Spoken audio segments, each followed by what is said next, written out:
तर अपेक्षेप्रमाणे पिंपरी चिंचवडमध्ये युतीचं घोडं जागा वाटपावर अडकलंच। 128 पैकी तब्बल 88 जागांवर भाजपनं दावा ठोकलाय, तर शिवसेनेनं निम्म्या म्हणजेच 64 जागा देण्याची तयारी ठेवली आहे।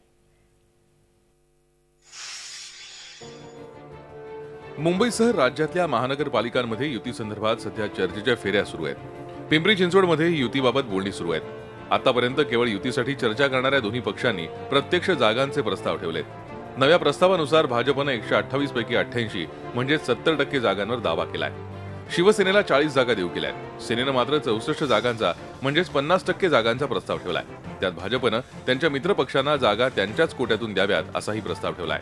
जागेंचा कुठलाही फॉर्म्युला ठरलेला नाहीये। जागा या विनिंग पद्धतीने आपापसात वाटल्या जातील। फक्त भारतीय जनता पार्टीची अपेक्षा आहे की त्यांच्या मित्र पक्षाला म्हणजे आरपीआय आणि रासपला किती जागा द्यायच्या, तर आम्ही त्यांना सांगितलंय की ते तुमचे मित्र पक्ष आहेत, त्या जागा तुम्ही द्यायच्या। तरी देखील शिवसेनेची थोड्याफार प्रमाणात त्यांच्यासाठी ॲडजस्टमेंट करण्याची तयारी आहे।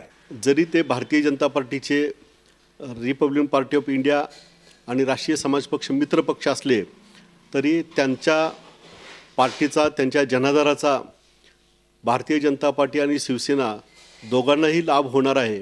म्हणून त्यांच्यासाठी दोन्ही पक्षाच्या बाजूने काही सन्मानित जागा सोडल्या पाहिजेत असा आग्रह आम्ही धरलेला आहे। मुंबईप्रमाणेच राज्यात प्रत्येक ठिकाणी युतीचं घोडं जागा वाटपावरच अडतंय।